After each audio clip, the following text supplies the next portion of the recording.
اللهم صل على سيدنا محمد النبي الأمي وعلى آله وصحبه وسلم. اللهم صل على سيدنا محمد النبي.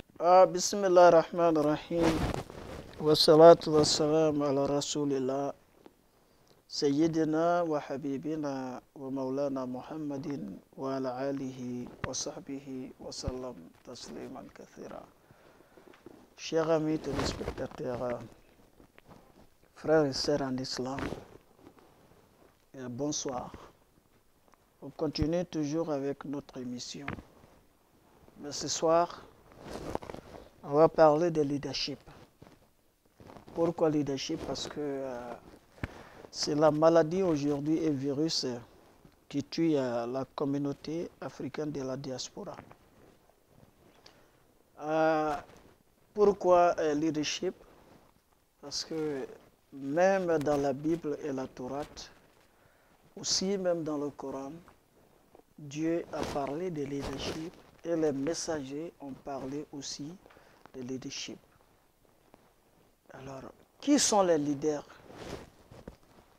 À travers, Inch'Allah, cette émission, Bi'iznillah, nous allons toucher à tout cela. Donc, par exemple, pourquoi nous avons choisi le leadership? Parce qu'on ne peut pas parler de leadership sans parler de la communauté. Aujourd'hui, le prophète alayhi salatu wassalam, quand il s'est migré vers Médine, je veux dire qu'il a laissé la Mecque, il est parti à Médine. C'est à Médine qu'il a établi l'État islamique. Mais avant d'établir l'État islamique, le prophète d'abord a établi la communauté. Parce que c'est les membres de la communauté. La communauté elle est importante d'abord. Il faut établir la communauté. Une fois que la communauté est établie, la communauté maintenant va mettre en valeur les lois qui seront votées. Mais s'il n'y a pas de communauté, maintenant, quand le prophète a établi la communauté, automatiquement, il a pensé maintenant à la construction de sa mosquée à Médine. Donc, en quelque sorte, c'est la communauté qui fait la mosquée, mais ce n'est pas la mosquée qui fait la communauté. Mais les gens ne comprennent pas cela. Aujourd'hui, pour nous, c'est la mosquée qui fait la communauté. Et c'est pour cela que beaucoup de nos mosquées, aujourd'hui, te trouvent des problèmes. Surtout concernant le leadership. Établir la communauté est obligatoire dans la religion musulmane. Mais construire une mosquée n'est pas obligatoire. Parce que chaque fois que Dieu parle de la communauté, il parle d'union, d'unité au sein de la communauté. Mais pour être uni, il faut des leaders. Maintenant, une fois qu'on est unis, on fait la mosquée, il n'y a pas de problème dans la mosquée parce que la mosquée participe à la réussite de la communauté, mais elle-même ne fait pas la communauté parce que c'est la communauté qui établit la mosquée. Mais pour nous aujourd'hui, quand on parle de la communauté, c'est là, avant même la fermeture de la mosquée, je vois des groupes qui racontent de n'importe quoi aux gens. Alors venez, nous allons avoir une mosquée pour vous. On va faire 100 mosquées, on va acheter 100 buildings ici. Mais tant qu'on ne met pas la communauté devant, ce sont les mêmes problèmes qui vont se passer. Voyez-vous? Donc, et c'est pour cela Allah subhanahu wa ta'ala lui-même, il nous dit dans le Coran, ati'u Allah wa ati'u rasula ya ayyuhal ladzina amanu ati'u Allah wa ati'u rasula wa ulil amri minkum.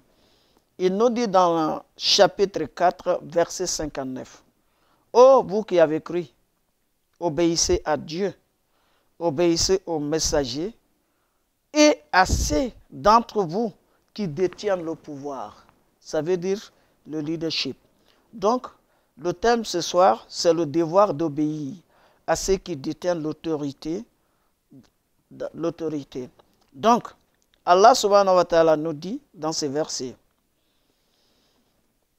où il a même précisé, on doit obéir à Dieu, obéir aux messagers d'Allah subhanahu wa ta'ala, et aussi ceux qui détiennent l'autorité. Voyez-vous, donc c'est très important. On continue. Le prophète alayhi salatu wassalam, selon Ibn Omar, dans cette citation, il nous dit, le prophète alayhi salatu wassalam a dit, le musulman est tenu d'écouter et d'obéir dans ce qu'il aime et dans ce qu'il déteste, sauf quand on lui ordonne de désobéir à Dieu.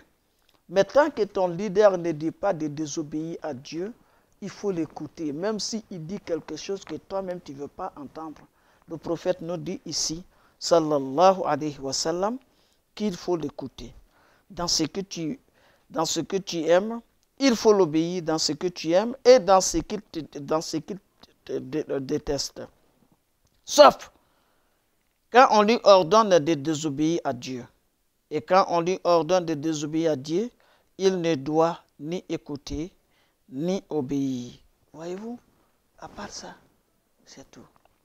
Donc, et chacun est venu dans ce monde avec un destin.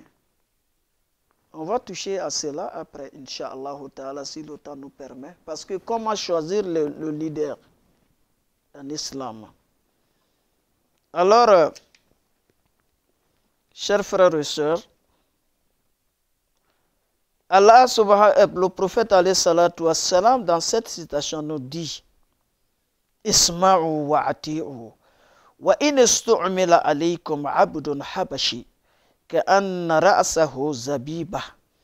Selon Anas, radiallahu anhu, le messager de Dieu a dit, écoutez et obéissez même si on nomme à votre commandement un esclave absent, qui veut dire éthiopien, abyssin, dont la tête ressemble à un raisin sec.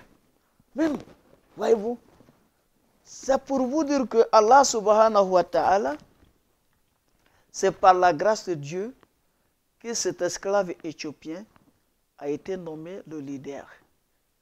C'est son destin, c'est pas nous, c'est pas lui, c'est Dieu.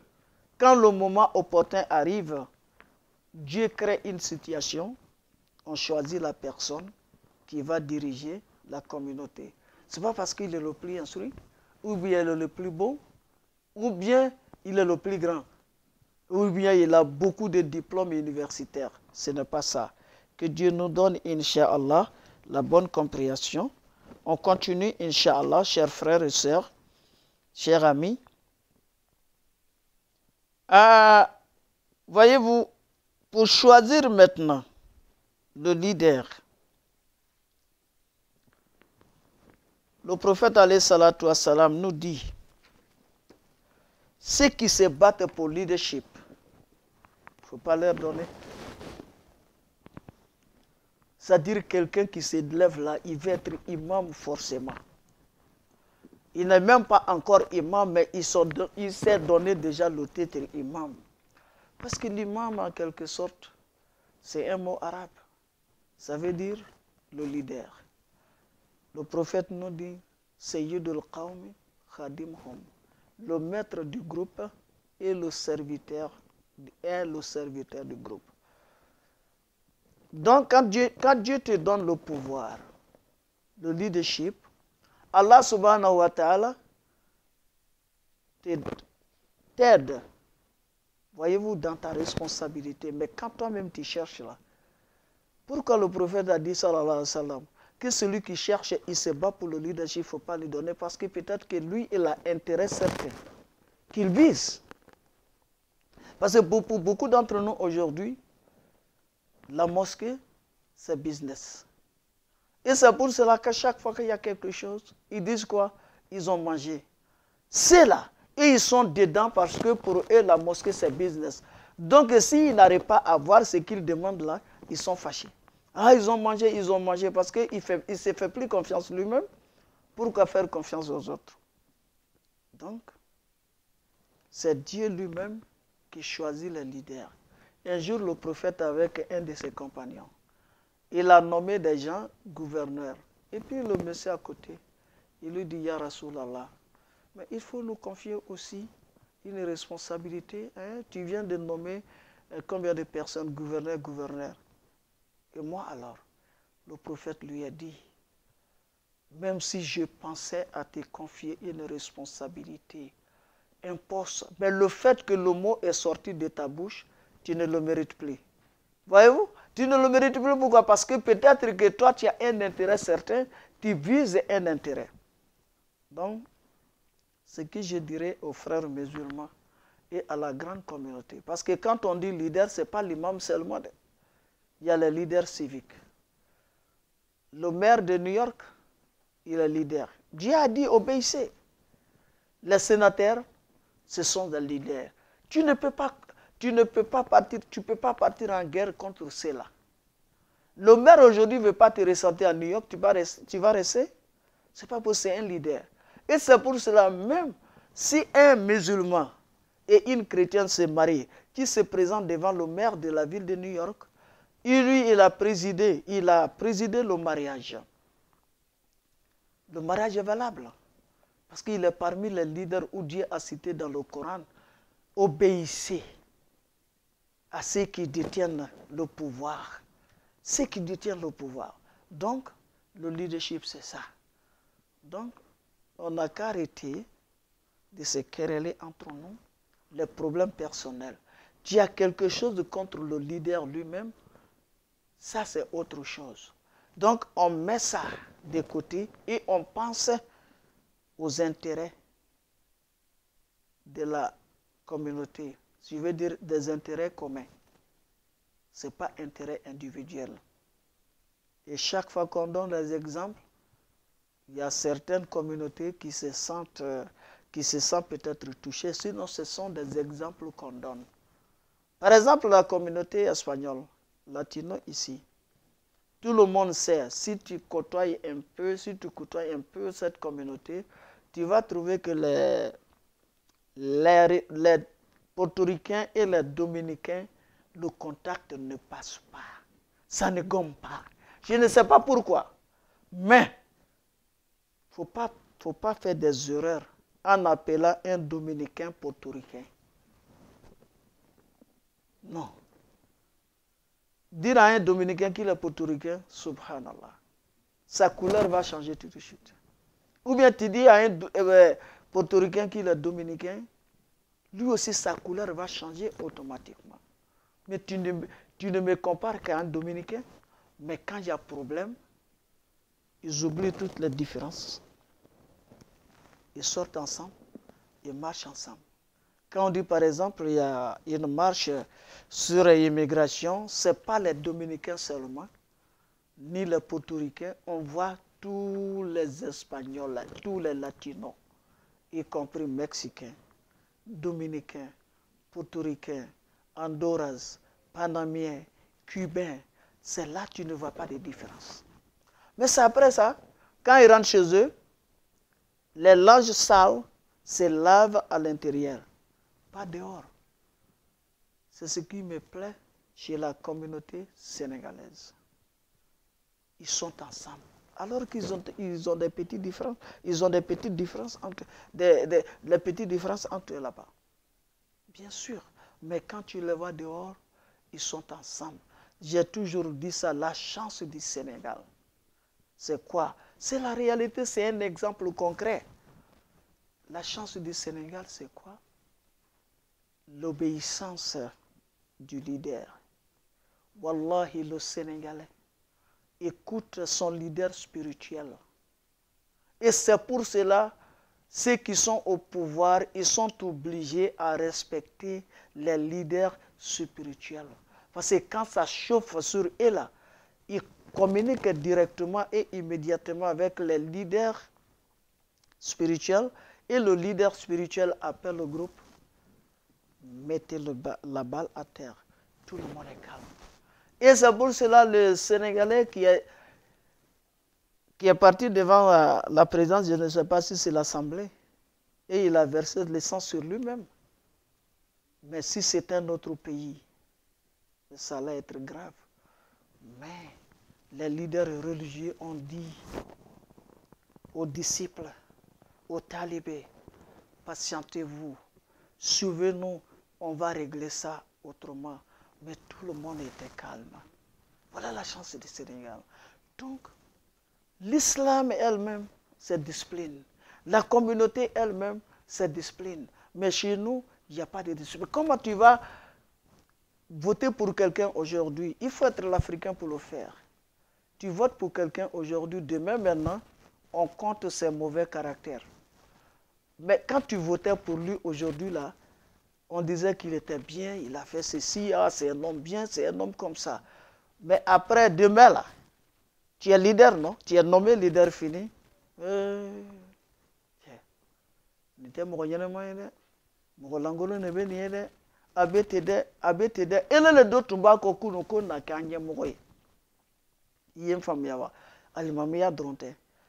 Communauté Konobi. C'est pour cela qu'il y a beaucoup d'associations aujourd'hui. Parce que moi, je n'aime pas ta tête torche. C'est un exemple que je donne. Je vais créer mon petit groupe à côté. Voyez-vous? Parce qu'il y a des gens, tant qu'on ne donne pas assez, là, on ne confie pas un poste de leadership assez, là, ils sont toujours prêts à gâter. Ils vont toujours amener des choses. Ça, c'est contre la religion musulmane. C'est contre tous les principes humanitaires. La communauté ne peut pas marcher sans leader. Donc, le leadership, ati Allah wa ati Rasula, obéis au leader. Même si tu n'aimes pas sa tête, mais tant que tu pries derrière lui, ou bien c'est lui qui va régler tes affaires. Parce que les leaders civiques sont là pour nous. Nos problèmes d'immigration, nos problèmes de santé, c'est eux qui sont là, ils se battent pour ça. Donc même si tu es contre lui, il y a quelque chose entre toi et lui, c'est-à-dire à cause de la communauté, on laisse passer. Mais nous, je n'aime pas lui sa tête, donc je vais créer un autre groupe pour le déranger. Tu ne vas pas le déranger. Lui, c'est son dessein, il est venu pour ça. Tu ne peux pas même l'arrêter, tu ne peux pas le stopper. Donc il faut arrêter. Si le fait que Dieu lui a donné ce poste de leadership-là, il faut continuer avec lui. Le jour que son temps va finir là, Alhamdulillah Rabbil Alamin, on va mettre quelqu'un d'autre là que Dieu va nous montrer. Surtout le leadership en islam. Le leader en islam ne se montre jamais. C'est l'islam même qui montre son serviteur. Wallahi. C'est la manière relevée à Barakebra qu'a fait. Mais Bibi, on a association, même les associations régionales. C'est ça, non? Les associations régionales. On va créer encore des situations là-bas pour rendre les choses difficiles. Les rendre difficiles. Les choses difficiles aux leaders, ce n'est pas bon. Ce n'est pas bien. Donc là, Beki Hakdisi, Nyemoyane. Ni maami ya nyini ko wara lebe kono me na tala ka di mema ala kra ko ala yɛrɛ ko to o tigi le ko parce que o tigi le bɛ se ka silamɛw dɛmɛ o tigi le fana bɛ se ka communauté dɛmɛ a bɛ don ko la ala taala b'a nɔgɔya a bolo parce que ale ta fɛn ɲinini tɛ dɛ a kɛrɛfɛla ma le parce que fanga bɛ di kɛrɛfɛ mɔgɔ ma le kulillahumma malikal mulki voyez. Allah, il faut dire Ya Rasulallah. Oh Allah, Malik al-Mulk, c'est toi qui détiens tout le pouvoir. C'est toi qui donnes le pouvoir à celui que tu veux. Tu arraches le pouvoir de celui que tu veux. C'est toi qui honores celui que tu veux.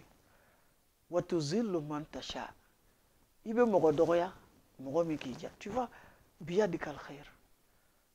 tout le bien est dans ta main. Voyez-vous? Donc, Nico Blikuna, avec ce pouvoir-là, avec le leadership, la communauté va marcher. C'est pour cela. Et si la communauté africaine aujourd'hui est victime, bien vrai qu'il y a les citoyens parmi nous, mais le gouvernement local, sinon le gouvernement fédéral, ne nous donne pas ce qu'on mérite. Pourquoi tout cela? Parce qu'on n'est pas organisé. Un exemple concret, je vais vous donner. Une fois, je me rappelle, on a demandé d'aide au gouvernement local, je vais dire City Council. Le speaker nous demande et dit, bon, je veux communiquer avec les leaders de la communauté. On a choisi des Sénégalais pour représenter la communauté sénégalaise. On a choisi des Ivoiriens, des Guinéens. Ça dirait que tout le monde était représenté.